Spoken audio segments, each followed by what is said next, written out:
kabarnya? Semoga semuanya berjalan dengan lancar ya. Pada kesempatan kali ini, saya Winston. Dan saya Jessica. Dari Google Indonesia, kita akan presentasikan mengenai cara membaca laporan di Google Analytics. Ya, seperti biasa, webinar kali ini akan berlangsung sekitar 30 menit, 20 menit untuk presentasi, dan kita ada 10 menit sesi pertanyaan di akhir acara. Dan karena kita ingin webinar kali ini berlangsung secara interaktif, jika teman-teman sekali memiliki pertanyaan, tolong tulis saja di comment box-nya ya, dan nanti kita akan menjawabnya di akhir acara. Dan kalau Anda merasa ada pertanyaan yang bagus gitu ya, tinggal di +1 aja supaya pertanyaannya naik ke atas. Nanti kita ketika menjawab akan menjawab dari atas ke bawah. Selain itu juga kalau ada yang merasa kok resolusinya kurang bagus ya, itu sebetulnya Anda bisa mengganti resolusi di sebelah kanan bawah, di setelannya itu bisa diganti ke resolusi yang paling tinggi saja. Dan juga yang terakhir, untuk mengenai materi presentasinya, jangan khawatir, nonton saja, kita akan beritahu cara mendapatkannya di akhir webinar ini. Oke, langsung aja kita mulai, Jessica. Langsung mulai aja ya. Kita mulai. Oke, cara membaca laporan di Google Analytics. Dan pada agenda pada hari ini, kita akan membahas bagaimana Google Analytics membantu kampanye online Anda. Ada dua bagian yang akan kita bahas. Pertama adalah cara membaca, dan kemudian yang berikutnya adalah cara menggunakan. Oke, dan sekarang saya meminta teman-teman sekalian untuk mengakses Google Analytics-nya bagi yang punya. Ya, caranya bagaimana? Caranya ketik saja di URL-nya analytics.google.com, ataupun teman-teman masuk ke AdWords teman-teman sekalian, dan klik Tools, kemudian klik Google Analytics. Oke, jadi pertama adalah analytics.google.com, atau ke AdWords-nya, klik Tools, klik Google Analytics. Kita akan berikan waktu sekitar 10-20 detik untuk teman-teman mengaksesnya.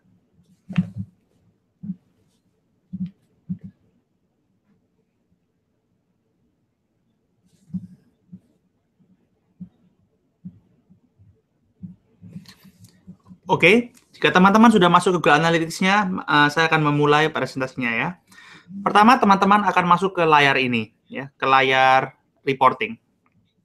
Jangan lupa untuk memilih tanggal datanya yang tepat. Dan ini tersedia pada setiap halaman.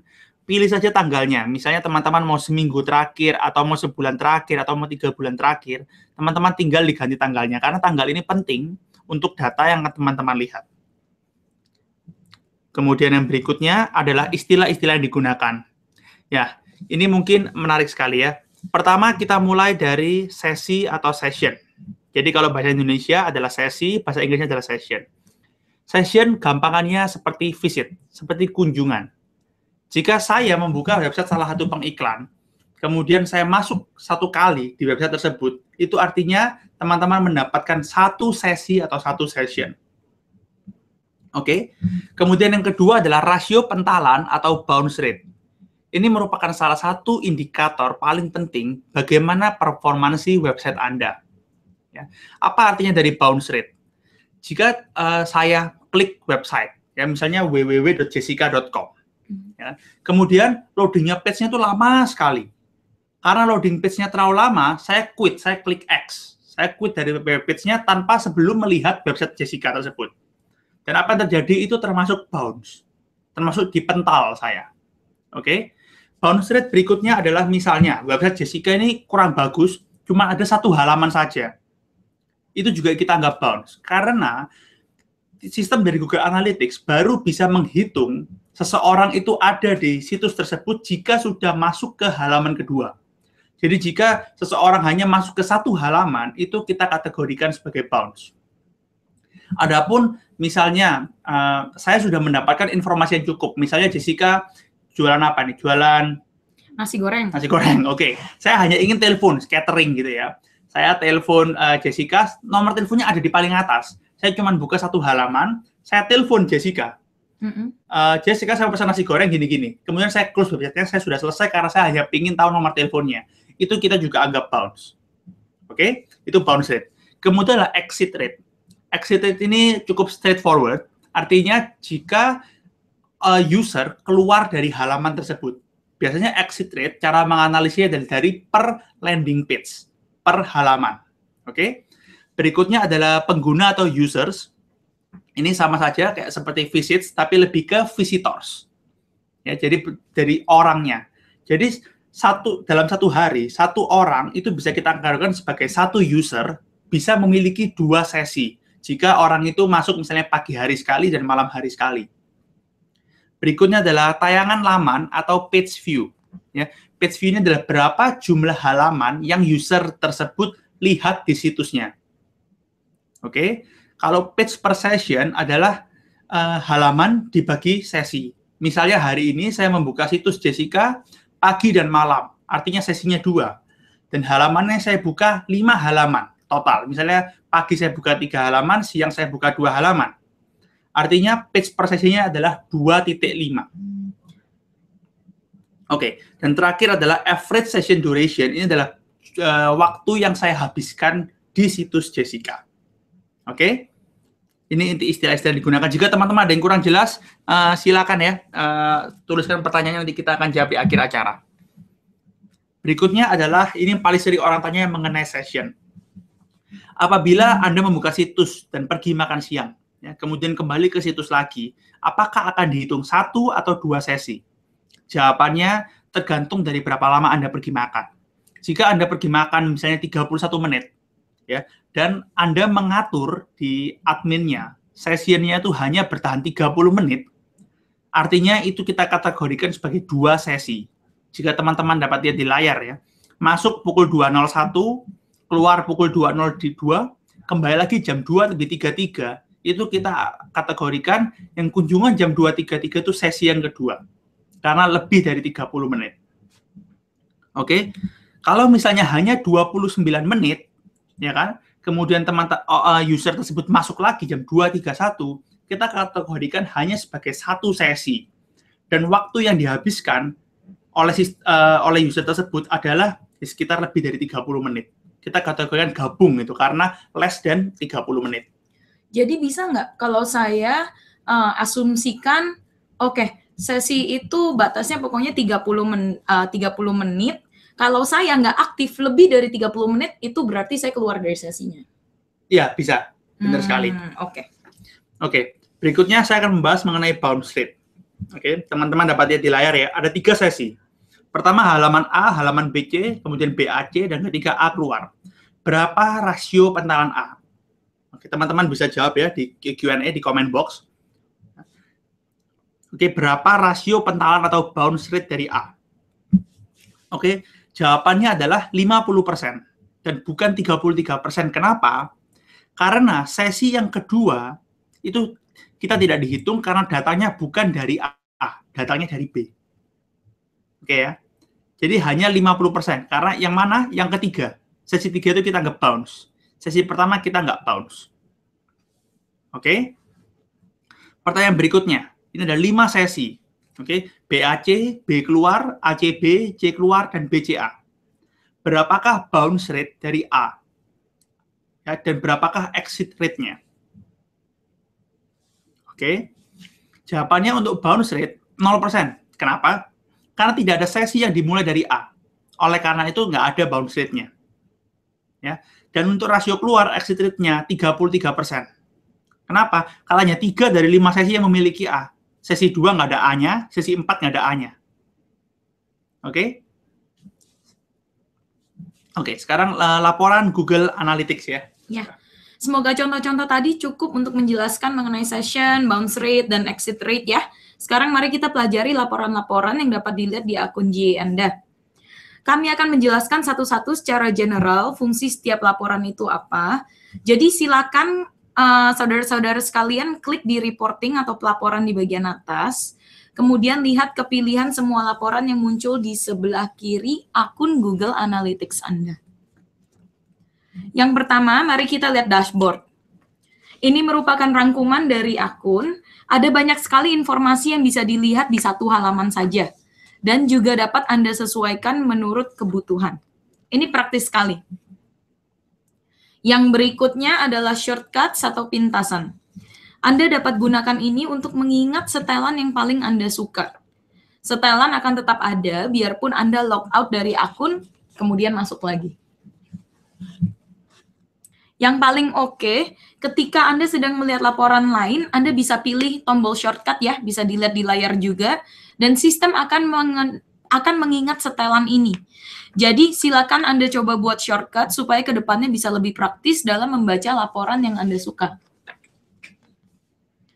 Kemudian laporan yang berikutnya adalah intelligence events atau peristiwa intelijen. Ini akan memberikan notifikasi pada akun dengan jangka waktu yang dapat Anda pilih. Setelan laporan ini ada yang otomatis ataupun manual. Kalau masih baru, saya sarankan biarkan otomatis saja. Tapi kalau Anda mau set secara manual, Anda tinggal ke admin, kemudian pilih custom alert atau lansiran khusus, kemudian bisa dipilih-pilih setelan notifikasi yang Anda mau. Contohnya, Anda bisa minta sistem untuk memberikan notifikasi apabila jumlah session harian kurang dari angka tertentu. Misalnya saja setiap hari biasanya ada 100 session nih. Tapi kenapa hari ini cuma ada 80 sesi? Itu Anda bisa setel notifikasinya. Jadi, ini menandakan bahwa ada sesuatu yang salah dong. Biasanya 100 sesi, kenapa hari ini hanya 80 sesi? Dan Anda dapat segera memeriksa situs apa yang bermasalah, dibetulkan dan memastikan supaya segala masalah itu teratasi dan traffic situs kembali normal lagi. Jadi itu adalah gunanya dari intelligence events ini. Mari kita lanjut ke laporan yang berikutnya, yaitu real time atau waktu nyata. Di halaman ini Anda bisa melihat ya berapa banyak orang yang sekarang ini juga dalam real time. Berapa banyak orang yang sedang melihat situs. Lokasinya dari mana, bisa dilihat ya dari halaman ini. Ini lumayan straightforward. Jadi ini live ya, Jessica? Ya? Real life. Jadi sekarang juga berapa orang yang sedang melihat situs Anda. Oke. Oke, laporan yang berikutnya adalah mengenai audiens atau pemirsa situs Anda. Anda dapat melihat usia, jenis kelamin, dan minat. Perlu Anda ketahui bahwa Anda perlu menambahkan 1 baris kode di tag analytics yang Anda pasang di situs. Ini merupakan contoh laporan minat ya, bisa dilihat di layar. Kita bisa lihat misalnya berapa persen yang movie lover, berapa persen yang suka travel, dan sebagainya. Bisa dilihat ya itu di layar. Anda juga bisa melihat alur pengguna Anda atau users flow. Orang masuk dari halaman mana, pergi ke halaman mana, dan keluar di halaman mana. Laporan ini berguna sekali. Oke, selanjutnya Winston akan menjelaskan mengenai laporan akuisisi. Oke, untuk teman-teman yang baru join ya, kita sudah melewati 2 sesi, Jessica ya. Dan teman-teman baru join, jangan khawatir. Ya, tetap simak aja sampai akhir acara, dan nanti di akhir acara kita akan jelaskan bagaimana cara mendapatkan materinya, dan juga kita akan upload juga ke YouTube. Dan untuk jika resolusinya kurang bagus, di kanan bawah, teman-teman dapat ganti resolusinya juga, biar lebih high resolution. Oke, mari kita lanjutkan Jessica ya. Lanjut. Oke, berikutnya saya akan membahas mengenai acquisition atau akuisisi. Dan ini merupakan salah satu statistik dari analytics yang cukup penting, terutama untuk orang marketing. Ya. Karena di acquisition ini, teman-teman dapat melihat semuanya, dari mana asal pemirsa Anda atau user Anda.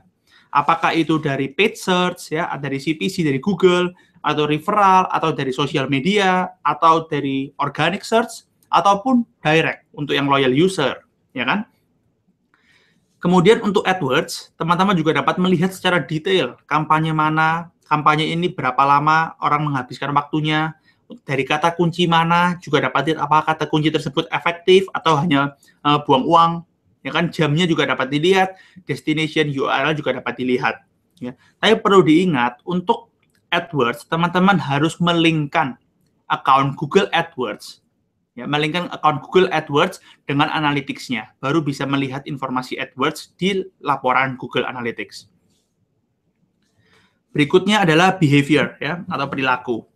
Ini teman-teman dapat melihat informasi pada setiap halaman. Caranya bagaimana? Di kiri ada behavior, kemudian pilih site content, kemudian pilih all pages. Ini berguna sekali agar teman-teman dapat melihat halaman mana yang paling populer, dan halaman mana yang memiliki bounce rate lebih tinggi. Saya beri contoh. Misalnya, saya membuka situs Jessica, kemudian ada satu halaman, sewaktu Jessica melihat, itu exit rate-nya 90%. Ya, artinya halaman tersebut harus dipikirkan, apakah halaman tersebut bisa diimprove lagi atau tidak. Kenapa orang selalu keluar setelah melihat halaman tersebut? Ya kan? Dan di halaman mana saya menghabiskan banyak waktu. Contohnya di harga price list nasi goreng Jessica. Saya menghabiskan banyak. Jadi, di halaman itu sangatlah penting karena orang menghabiskan waktu yang banyak. Jadi mungkin bisa diimprove juga halaman tersebut dan difokuskan ke halaman tersebut. Oke? Jadi caranya adalah ke behavior, set content, kemudian all pages. Ya. Ini juga ada behavior flow. Ini mirip dengan user flow tadi yang Jessica tunjukkan. Jadi bisa melalui audience atau melalui behavior untuk melihat alur perilaku dari pengguna. Oke, berikutnya adalah conversion. Ya. Caranya di kiri ada conversion, kemudian pilih goals, kemudian pilih overview. Oke. Caranya untuk menetapkan goals, untuk melihat konversi adalah masuk ke halaman admin di atas. Ya. Kemudian pilih view yang paling kanan. Ya. Kemudian di bawahnya ada goals atau sasaran. Oke. Jika sudah, teman-teman dapat men-setup sendiri goal apa yang teman-teman mau. Misalnya jika orang untuk reservation ya, untuk bisnis Jessica misalnya orang ada sign up emailnya. Jadi bisa dikategorikan jika orang sign up emailnya, itu artinya dikategorikan sebagai goal accomplished atau kita telah mencapai goalnya. Atau orang men-share website Jessica di sosial medianya. Ya, kita ada share social connect juga. Oke, jadi goal ini terserah teman-teman sekalian bagaimana menilai sebuah goal atau sebuah konversi. Oke, untuk e-commerce, untuk e-niaga, ya, gunakan ini apabila situs Anda itu memiliki toko online. Ya. Produknya, Anda dapat memeriksa produk apa saja yang dibeli dan revenue-nya dari mana. Transaksinya, Anda dapat melihat revenue untuk setiap orderan. Dan juga waktunya, teman-teman dapat melihat berapa lama user menentukan akan membeli atau tidak. Ya, caranya admin, habis itu pilih view, kemudian pilih e-commerce settings di bawahnya. Oke. Kemudian dipilih on. Langsung aja. Di off, langsung diklik on. Oke. Kemudian kita akan membahas cara menggunakan data Google Analytics ya, Jessica. Iya, akhirnya kita telah mempelajari semua laporan-laporan yang ada. Ada banyak ya. Jadi, bagaimana sih cara kita menggunakan data-data tersebut untuk memajukan bisnis atau menyetel iklan atau situs? Jawabannya adalah tidak ada peraturan tertentu.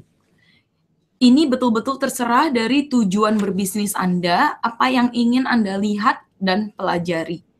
Silakan belajar dari contoh-contoh berikut ini dan dicoba-coba ya. Contoh pertama, apabila Anda tidak tahu harus menargetkan orang dari lokasi mana, silakan Anda periksa laporan audience atau pemirsa. Dari sini Anda bisa lihat lokasi mana sih yang betul-betul penting sekali untuk bisnis Anda. Ini contoh pertama. Contoh kedua, apabila saya menggunakan Google Display Network, tapi tidak yakin dalam memilih target group, apa yang harus saya lakukan? Sekali lagi, ini bisa diperiksa melalui laporan audience atau pemirsa untuk mempelajari lebih dalam mengenai audience Anda secara demografis maupun niat, seperti contohnya yang bisa dilihat di layar. Jadi dengan mengetahui data-data ini, Anda bisa setel, oh di Google Display Network saya harus menggunakan misalnya targetnya topik. Topiknya apa? Mengikuti yang ada di Google Analytics ini. Contoh ketiga, saya beriklan tapi tidak ada konversi. Ini bagaimana? Jawabannya, silakan Anda periksa data akuisisi Anda, acquisition-nya, terutama bounce rate dan conversion-nya seperti apa. Kalau bounce rate-nya itu tinggi sekali, biasanya memang perlu dilihat lagi halaman itu apa yang bisa di-improve. Tapi kalau ya, seperti yang Winston tadi sudah jelaskan, kalau hanya ada satu halaman, sejujurnya yang untuk bounce rate ini lumayan sulit untuk dianalisa. Benar sekali. Contoh yang terakhir, Saya beriklan di banyak saluran, tapi tidak tahu harus invest lebih di mana. Ayo, caranya gimana sekarang? Anda dapat periksa laporan acquisition lagi, akuisisi. Anda bisa lihat performa dari setiap saluran atau channel. Jadi misalnya, organic search yang paling bagus atau paid search. Anda bisa lihat di sini. Dan karena ini, Anda bisa membagi, saya punya budget segini. Berapa yang akan saya alokasikan kemana, bisa disesuaikan dengan proporsi dari laporan ini. Oke, demikian saja. Sudah beres Jessica, jadi kita sudah membahas 4 kategori dalam laporan Google Analytics kali ini, dan sekarang kita akan buka untuk sesi pertanyaannya. Ya, kita akan memberikan waktu sekitar 1 menit untuk teman-teman sekalian menuliskan pertanyaannya di comment box di bawah ini, dan setelah itu kita akan menjawab pertanyaannya. Oke, kita akan kembali dalam waktu 1 menit.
Oke, banyak sekali pertanyaan yang bagus ya Jessica ya. Iya. Dan coba kita jawab satu persatu.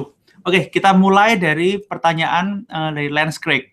Apakah bounce rate hanya dikategorikan memasuki satu halaman? Apabila hanya masuk satu halaman selama 1 jam, apa dikategorikan sebagai bounce rate juga? Jadi bukan per waktu. Jawabannya iya, kita kategorikan sebagai bounce. Karena cara sistem analytics bekerja adalah, misal ada 2 halaman. Oke, masuk ke halaman pertama selama 1 jam, keluar, kita nge-bounce. Masuk ke halaman pertama selama 1 jam, kemudian masuk ke halaman kedua, ini timestamp-nya baru jalan. Timestamp-nya baru jalan, jadi baru bisa kita deteksi bahwa orang ini sudah menghabiskan 2 halaman, tidak bounce, ya, dan menghabiskan waktu lebih dari 1 jam. Jadi, rekomendasi saya kepada teman-teman sekalian, kalau buat website, usahakan lebih dari 1 halaman. Iya, supaya bisa lebih di-track data-datanya. Iya. Dan lebih user-friendly juga. Oke. Berikutnya, Jessica.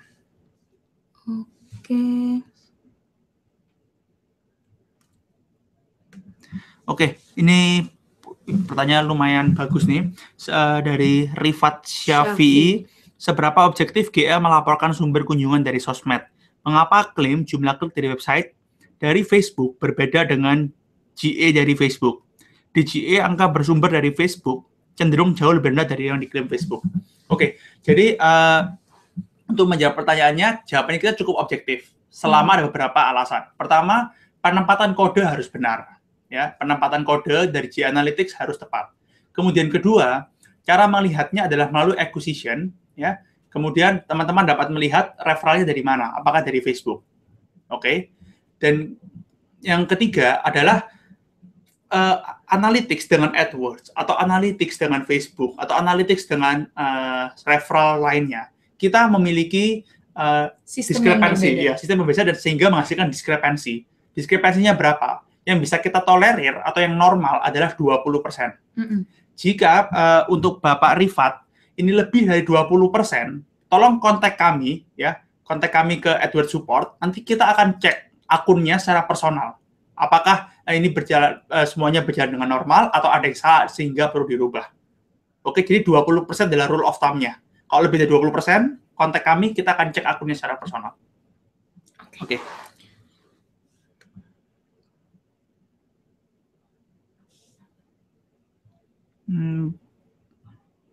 Oke.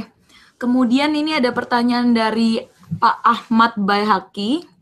Audiens yang tidak sign in Google ketika mengakses website kami, masuknya ke kategori apa? Umur, interest. Ini pertanyaan bagus sekali.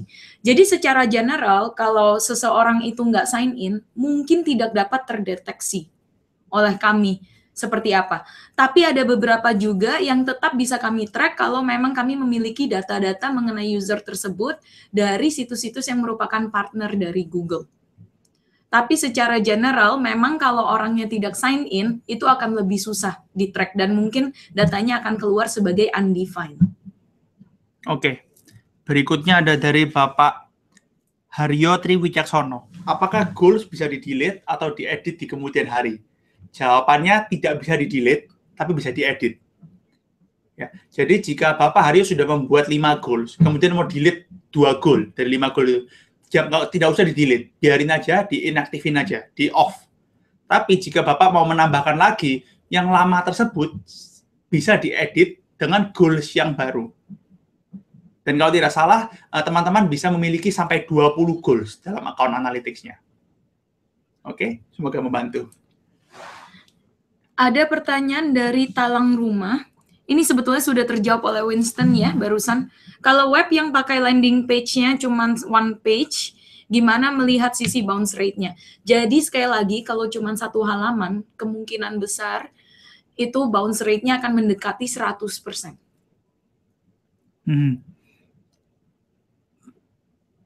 Oke, kemudian ada pertanyaan berikutnya dari Lab 1 Support. Apakah user sama tidak dengan unique visitor? Jawabannya berbeda. Jadi, user dan unique visitor. Unique visitor satu orang, cuman bisa punya satu. Ya, tapi user itu biasanya kita kategorikan, kalau di analytics, kita kategorikan sebagai satu tuh session dan satu tuh unique user. Kita biasanya perbandingannya seperti itu. Dan saya, jika saya masuk ke situs Jessica pagi, siang, sore, saya anggap 3 session, 1 unique user. Dan biasanya semua reporting itu terlihat di audiens dengan jelas. Ya. Jika untuk lab 1 membutuhkan bantuan untuk kita menjelaskan bagaimana cara membaca analytics-nya, beritahu nanti kita akan kirimkan email kami, nanti saya akan membantu. Kemudian ada pertanyaan juga dari Yoel Tanuwijaya. Kenapa acquisition banyak yang tidak terbaca keywords-nya? Kalau tidak terbaca itu mungkin keluarnya sebagai not set. Dan ini merupakan permasalahan yang sangat general sekali, pertanyaan bagus sekali. Kalau not set itu berarti linking di antara Google AdWords dengan Google Analytics-nya itu belum benar. Karena itu saya sarankan untuk Pak Yoel, silakan menghubungi tim support kami saja, supaya kami bisa lihat permasalahan linkingnya itu di mana.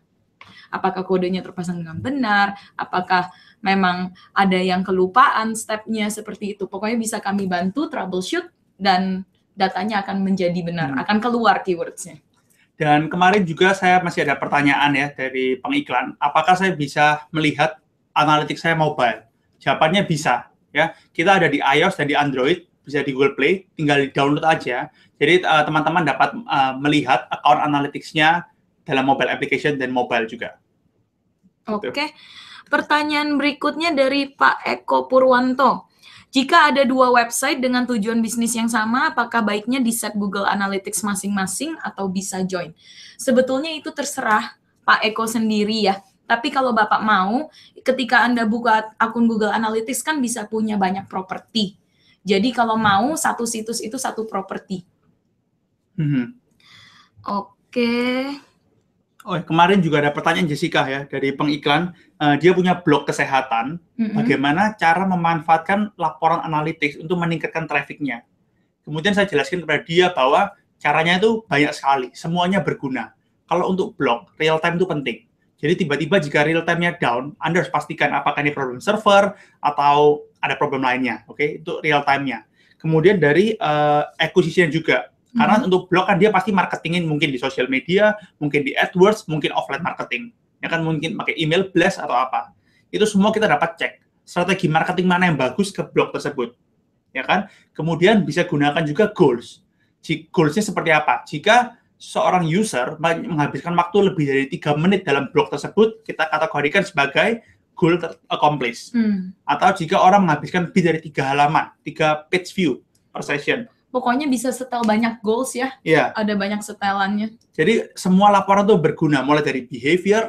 Behavior itu dapat mengecek ya, mana konten, mana halaman, mana artikel yang paling viral atau yang paling sering dibaca orang. Itu juga bisa digunakan. Jadi semuanya, real time behavior acquisition sampai ke goals, itu semua dapat berguna untuk meningkatkan traffic. Dan ini misalnya untuk bisnis blog. Dan saya yakin dapat berguna juga untuk semua bisnis lainnya.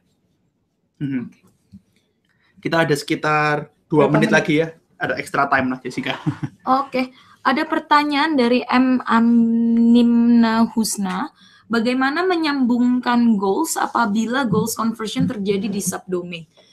Sebetulnya tidak bermasalah ya mau di subdomain atau mau di domainnya. Yang penting ketika Google Analytics kodenya sudah terpasang dengan benar dan goals-nya ketika dipasang dengan benar itu tetap akan terekam dengan baik. Kalau ada permasalahan atau ada yang bingung, sekali lagi silakan hubungin kami siap membantu, akan kami bantu troubleshoot. Ini ada pertanyaan dari Bapak atau Ibu Seritsli, apakah ada nomor telepon untuk support AdWords-nya atau harus email? Ini saya akan ganti ke slides-nya ya. Kemudian, sebentar. Nah, ini ada nih. Kita untuk email ada bantuan 24 jam. Jadi teman-teman bisa kirim kapanpun. Kita akan balas dalam waktu kurang dari 24 jam. Caranya gimana? Klik kambang roda di pojok kanan atas, kemudian pilih bantuan melalui email. Kita juga ada bantuan via chat ya, baru di-launch beberapa bulan terakhir, jam 10 sampai jam 12 dan jam 1 sampai jam 3. Dalam bahasa Indonesia, orang Indonesia yang akan membantu. Dan kemudian juga ada bantuan via telepon, Senin sampai Kamis jam 1 sampai jam 4, dan Jumat jam 1 sampai jam 3. Oke, jadi untuk Pak Seris, silakan hubungi kami, dan teman-teman sekalian kalau ada pertanyaan, silakan hubungi kami, dan kita akan segera membantunya. Kami siap membantu. Ya. Oke, kemudian sebelum kita akhiri, ya, kita ada feedback form, Jessica ya.